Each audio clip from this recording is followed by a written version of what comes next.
മുഹമ്മദ് സല്ലല്ലാഹു അലൈഹി വസല്ലം തങ്ങൾ പറഞ്ഞു, തറക്തു ഫീക്കും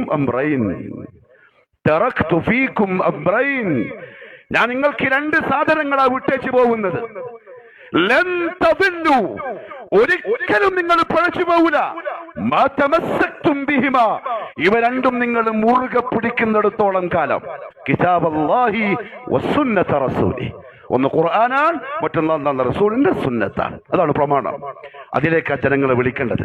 അതൊരുത്തം തിരിച്ചറിഞ്ഞാൽ, അതൊരാൾ മനസ്സിലാക്കിയാൽ ഓനൊക്കെയാവും, ഓന്റെ ഈമാൻ ശരിയാവും, ബോധം വരും, പ്രമാണങ്ങൾ അവന് വഴികാട്ടും. ഇന്ന ഹാദൽ ഖുർആന യഹ്ദി ലില്ലതി ഹിയ അഖ്വം, അല്ലാഹു പറഞ്ഞല്ലേ, പ്രമാണം അറിഞ്ഞാൽ ആ പ്രമാണം അവനെ നേരെ ചൊവ്വയുള്ള വഴി കാണിക്കും.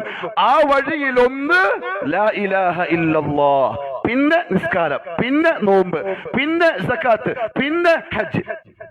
മുഹമ്മദ് സല്ലല്ലാഹു അലൈഹി വസല്ലം ദഅവത്തിന്റെ പൊരുൾ പറഞ്ഞു. എങ്ങോട്ടാ വിളിക്കേണ്ടത്? ഇത്തിബാഉൽ ഖുർആൻ, പരിശുദ്ധ ഖുർആനെ ഫോളോ ചെയ്യാൻ, വസുന്നതി, എന്റെ സുന്നത്തിനെ ഫോളോ ചെയ്യാൻ. ഖുർആനിലേക്കും സുന്നത്തിലേക്കും. അതാ സലഫികൾ ചെയ്തുകൊണ്ടിരിക്കുന്നത്. അള്ളാഹു കബൂലാക്കട്ടെ. പക്ഷെ അത് പറയുമ്പം ചില ആൾക്കാർക്ക് പിടിക്കൂല, രസിക്കൂല. ഖുർആനും സുന്നത്തിലേക്കും വിളിച്ച് പറഞ്ഞുകൊണ്ടിരിക്കുമ്പം അതൊരു ദഹിക്കാത്ത പോലെ. അതും ആർക്ക് ദീനുമായി ബന്ധപ്പെട്ട് പ്രവർത്തിക്കുന്നു എന്ന് പറയുന്നവർക്ക്, ദീനിന്റെ ആൾക്കാരാണ് പറയുന്നവർക്ക്, എപ്പോ നോക്കിയാലും ഒരു ഖുർആനും സുന്നത്തും.